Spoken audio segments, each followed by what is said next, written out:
ہر لحظہ ہے مومن کی نئی شان نئی آن، گفتار میں کردار میں اللہ کی برہان۔ انشاءاللہ ہم اقبالیات کے ایک سلسلہ شروع کرنے جا رہے ہیں کہ علامہ اقبال کی شاعری کو انہوں نے جو پیغام دیا قرآن و حدیث کی روشنی میں سمجھیں گے اور کوشش کریں گے کہ انشاءاللہ اس پر عمل بھی کریں۔ علامہ اقبال کے افکار کے نظریات ایک امت کے لیے بہت بڑا سرمایہ ہے۔ انہوں نے جو خدمت کی وہ امت کے لیے بہت بڑا سرمایہ ہے۔ یوم اقبال صرف اس حد تک منانا کہ چھٹی کر لی، گھر بیٹھ گئے، سو گئے یا کچھ انجوائے کر لیا، کچھ گھومے پھرے، بس یا اقبال کی کہیں کوئی نظم سن لی یا کوئی نظر سے کوئی شعر گزرا، لیکن اقبال کے افکار کو، ان کے نظریات کو، ان کا جو درد تھا، وہ جو پیغام دینا چاہتے تھے، انہیں اسے نہ سمجھا، نہ اس پہ ہم نے یہ نیت کی کہ ہم اس کو اپنی زندگی میں لے آئیں۔ تو میرا خیال ہے کہ یہ علامہ اقبال سے یہ ہماری بے وفائی ہو۔ علامہ اقبال نے ایک مسلمان کیسا ہونا چاہیے، مرد مومن کا جو تصور دیا ہے، بندہ مومن کا جو تصور دیا ہے وہ بہت خوب دیا ہے۔ ہر لحظہ ہے مومن کی نئی شان نئی آن، گفتار میں کردار میں اللہ کی برہان۔ یہ جو مومن ہے وہ ہر دن، ہر موڑ پہ، زندگی کے ہر پہلو پہ، ہر لمحے میں، ہر آنے والے وقت میں، ہر صبح میں، ہر شام میں، مومن بندہ مومن وہ ایک اپنی شان میں ہوتا ہے۔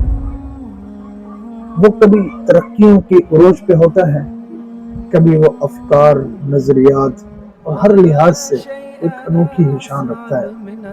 جیسا کہ اللہ رب العزت نے اپنی ذات کے متعلق فرمایا کل یوم هو فی شأن، کہ اللہ رب العزت ہر دن ایک شان میں، اپنی ہی شان میں ہوتے ہیں۔ اس کا مطلب کیا ہے کہ اللہ رب العزت اپنی شان کا مظاہرہ اس دنیا میں کراتے ہیں، انسان دیکھ کے کہہ اٹھتا ہے کہ اللہ کی شان ہے، کیا شان ہے۔ اور جو بندہ مومن ہے، اقبال کہتے ہیں کہ یہ بھی ہر دن ایک شان میں ہوتا ہے۔ آپ کو یہ نہ سمجھے کہ بھئی یہ تو اللہ کی صفت میں، اللہ کی صفات میں شریک ٹھہرا دیا لہٰذا یہ شرک ہو گیا، تو اسے شرک نہیں کہتے۔ آپ اس کو یوں سمجھے کہ اللہ بھی سننے والا ہے اور انسان بھی سننے والا ہے، لیکن اللہ جس طرح سنتے ہیں اس طرح مخلوق نہیں سنتے۔ تو بھی اللہ کل یوم هو فی شأن، ہر دن وہ ایک شان میں ہوتا ہے۔ اس کا مطلب یہ ہے کہ وہ اپنی شان کا کوئی مظہر، اپنی شان کا مظاہرہ اس دنیا میں کراتا ہے کہ انسان کہہ اٹھتا ہے کہ اللہ ہی کی تخلیق ہے، یہ اللہ ہی کی شان ہے۔ اس طرح یہ بندہ مومن، اس کے کردار سے، گفتار سے، اس کے چلنے سے، اس کے بولنے سے پتہ چلتا ہے، یا اس کے اعمال سے پتہ چلتا ہے کہ یہ کسی کو ماننے والا ہے۔ تو یہ اس طرح اپنی کسی نہ کسی شان میں ہوتا ہے۔ اتقوا فراست المؤمن، مومن کی فراست سے بچو۔ اس کو اللہ تعالی رب العزت نے جو سوچنے کی پاور دی ہے، جو اللہ رب العزت نے اسے اعمال کو منصوبہ بندی کی، اللہ رب العزت نے اسے ایک حکمت عملی جو دی ہے وہ بہت اعلیٰ، بہت ہی کمال کی ہے کہ یہ ایسی اسٹریٹجک پلاننگ بناتا ہے۔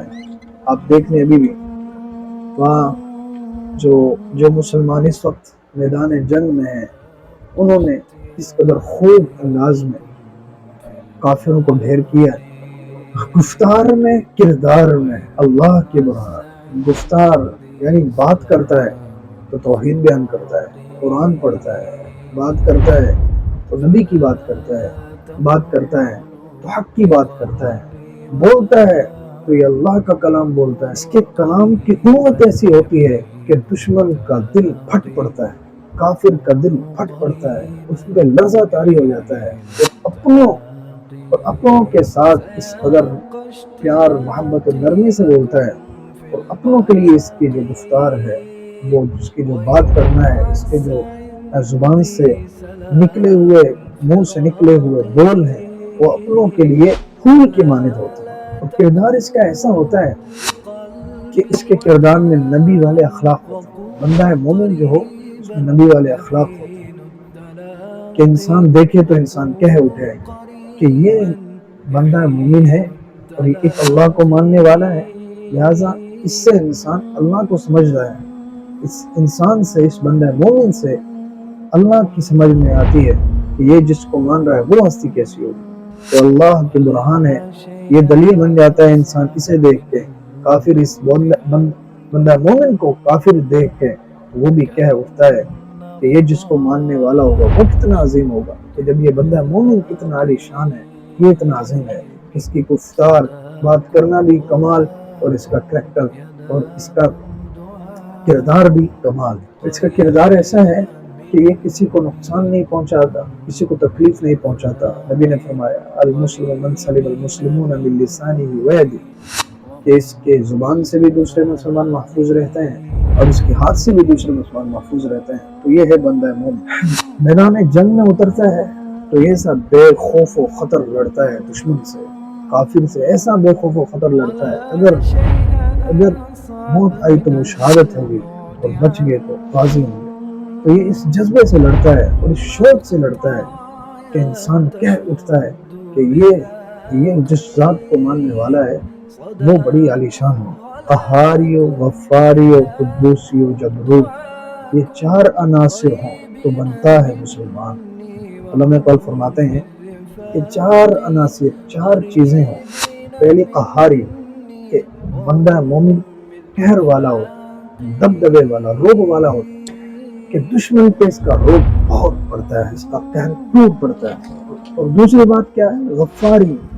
دوسری صفت کیا ہے بندہ مومن کی؟ غفاری، کہ معاف کر دینے والا ہوتا ہے، درگزر کر دینے والا ہوتا ہے. اس سے کوئی اس کے ساتھ کوئی اس پہ ظلم کر رہا، کوئی اس کے ساتھ غلط کر رہا تو یہ اسے معاف کر دیتا ہے، درگزر کر دیتا ہے، حسن سلوک سے پیش آتا ہے. یہ رحم کرتا ہے، رحم کھاتا ہے. نبی نے فرمایا الراحمون یرحمہ الرحمن یرحم من فی الارض یرحمکم من فی السماء، کہ جو رحم کرتے ہیں اللہ رب العزت ان پہ رحم کرتا ہے. تم زمین والوں پہ رحم کرو، آسمان والا تم پہ رحم کرے گا. اور نبی نے فرمایا جو رحم نہ کرے من لا یرحم لا یرحم، کہ جو رحم نہیں کرتا کسی پر تو اس پر رحم نہیں کیا جاتا، اللہ اس پر رحم نہیں کرتا، اللہ اس پر مہربانی نہیں کرتے. تو بندہ مومن کی صفت ہے کہ وہ درگزر کرنے والا، معاف کرنے والا اور رحم کرنے والا. تیسری صفت ہے قدوسی، کہ پاکیزگی اس کے اندر بہت پائی جاتی ہے، کہ نیک صفت انسان ہوتا ہے بندہ مومن، کہ اس کی جو سیرت ہے وہ بڑی سادہ، بڑی خوبصورت اور بڑی ہی پاکیزہ اور بڑی ہی اچھی ہو. چوتھی صفت جو بندہ مومن کی ہے وہ ہے جبروت، یعنی کہ عظمت اور جلال والا ہو. یہ چار عناصر ہوں تو بنتا ہے مسلمان. ہم سائے جبریل امی بندہ خاکی ہے، اس کا نہ شیمن نہ بخارا نہ بدخشاں. جبریل امی کا یہ بندہ مومن ہمسایہ ہوتا ہے. اس کا نشیمن، اس کی منزل محدود نہیں ہوتی، بخارا تک محدود نہیں ہوتی یا بدخشاں تک محدود نہیں ہوتی. اس کے جو افکار ہیں وہ بہت بلند ہوتے ہیں، اس کی منزل بہت بلند ہوتی ہے. اس کی سوچ بڑی دور کی سوچ ہے. گری پڑی سوچ، گرا پڑا نظریہ، یہ بندہ مومن کی پہچان نہیں ہے. نہیں ہے تیرا نشیمن کسرے سلطانی کے گنبد پر، تو شاہی ہے بسیرا کر پہاڑوں کی چٹانوں پر. جیسا کہ بغال کا تو شاہی ہے پرواز ہے کام تیرا، تیرے سامنے آسماں اور بھی. اور اقبال نے ایک اور جگہ کہا سنا ہے خاک سے تیری نمود ہے لیکن تیری سرشت میں ہے کو کبھی و مہتابی، یعنی تیری سوچ اور تیرا مقدر اور تیری منزل وہ بہت بلند ہے. اقبال نے ایک اور موقع پہ کہا جچتے نہیں کچھ جش کو ہمام اس کی نظر میں، جبریل و سرافیل کا سیاد ہے مومن. کنجش کہتے ہیں چڑیا، حمام کہتے ہیں کبوتر کو، کہ چھوٹے موٹے شکار نہیں کرتا مومن، یہ بڑے شکار کرتا ہے. اس کی سوچ چھوٹی نہیں ہوتی، اس کی سوچ بہت بلند ہوتی ہے، بہت وسیع ہوتی ہے، بہت بڑی سوچ ہوتی ہے، بلند نظری ہوتی ہے، اس کا مقصد عالی ہوتا ہے. جیسا کہ کہا مومن کے جہاں کی حد نہیں، مومن کا مقام ہر کہیں ہے. اب جو کافر ہے اس کی سوچ چھوٹی ہوتی ہے، تو اس دنیا کی چیزوں میں ہی پڑا ہوا ہے.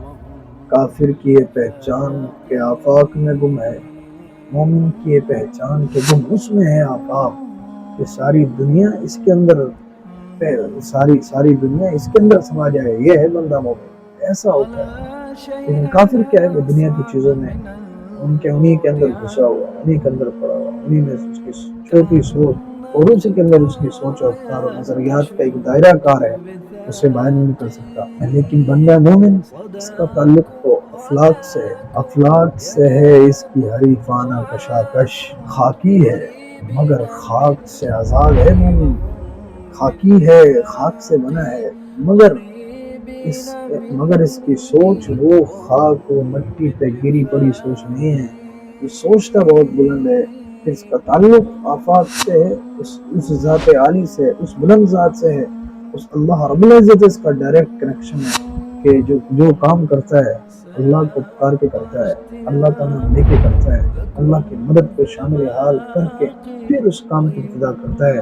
اللہ کو نہیں بھولتا، اللہ کے ساتھ چلتا ہے، یہ ہے بندہ مومن. آگے اللہ میں پل فرماتے ہیں، یہ راز کسی کو نہیں معلوم کہ مومن قاری نظر آتا ہے، قاری نظر آتا ہے حقیقت میں ہے قرآن. یہ بندہ مومن دیکھنے میں تو لگ رہا کہ قرآن پڑھ رہا ہے، مگر یہ قرآن ہے حقیقت میں، کیونکہ وہی قرآن میں اللہ رب العزت نے جو حکم دیا ہے نماز کا کہا ہے بندہ مومن نماز پڑھتا ہے. اللہ رب العزت نے تقوی کا کہا بندہ مومن متقی ہوتا ہے. اللہ رب العزت نے صبر کا کہا بندہ مومن صابر ہوتا ہے، بڑا صبر کرنے والا ہو. اللہ رب العزت نے شکر کا کہا تو بندہ مومن بڑا شکر گزار ہوتا ہے. اللہ رب العزت نے توحید کا بیان کیا تو بندہ مومن اللہ کی توحید کو مانتا ہے، یہ موحد ہوتا ہے، مومن ہوتا ہے، مسلمان ہوتا ہے، اللہ کے ماننے والا. تو یہ گویا کہ قرآن کی تفسیر ہے. قاری نظر آتا ہے حقیقت میں ہے قرآن. قدرت کے مقاصد کا یار اس کے ارادے، دنیا میں بھی میزان قیامت میں بھی میزان.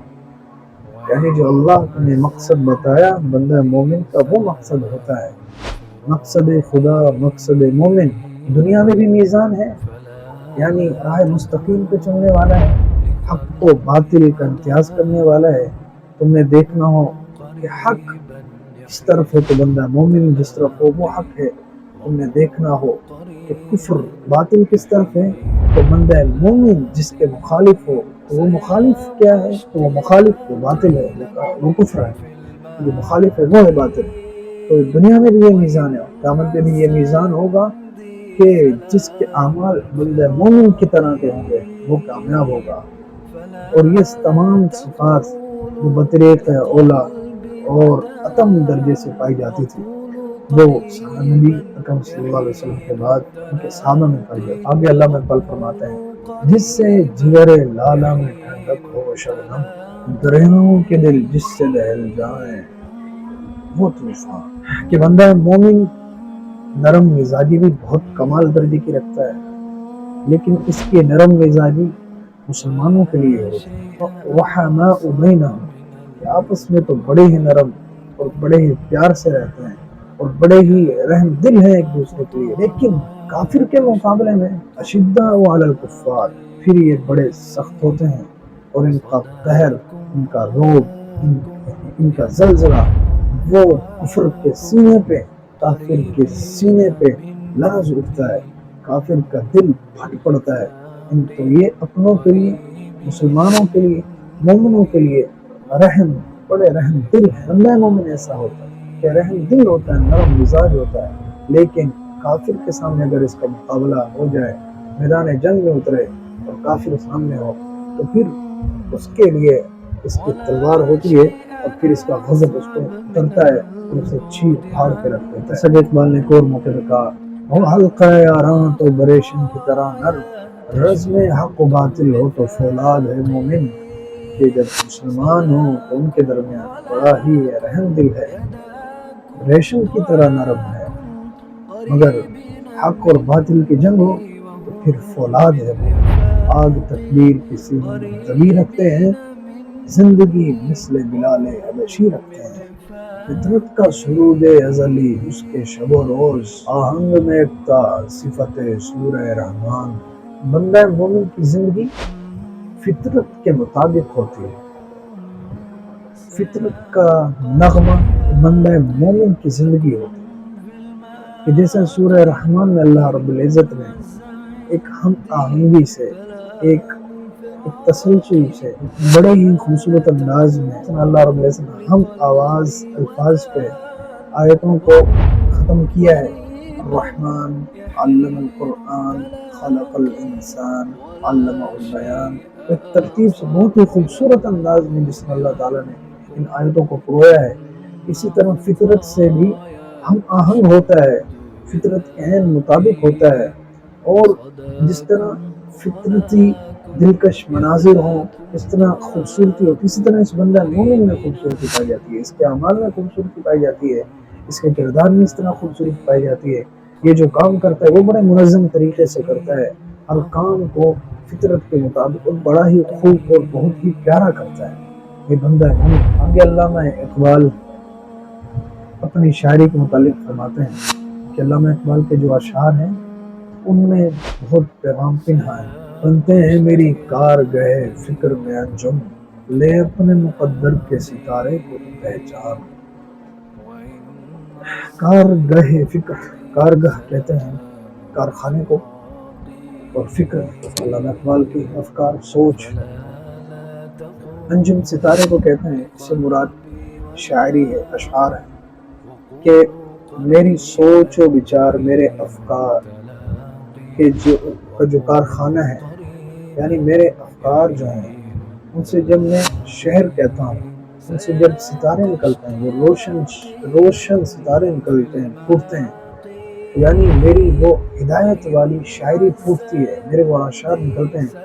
کوئی اشعار ایسے ہیں کہ ان میں سے کسی ایک شعر کو لے لو, کسی ایک روشن ستارے کو لے لو, وہ تمہاری زندگی بدل دے گا اور تمہارے لیے ایک بہت کارآمد ثابت ہوگا, بہت مؤثر ہوگا, آپ کا مقدر سنور جائے گا. لے اپنے مقدر کے ستارے کو پہچان. کیونکہ علامہ اقبال کی شاعری میں تو جگہ جگہ علامہ اقبال بولتا ہے تو قرآن بولتا ہے, اقبال بولتا ہے تو نبی کی بات بولتا ہے, اقبال بولتا ہے تو صحابہ کی بات بولتا ہے. تو جب ان باتوں کو لیا جائے گا, ان پہ عمل کیا جائے گا, واقعی انسان کا مقدر چمکے گا, انسان کامیاب ہوگا.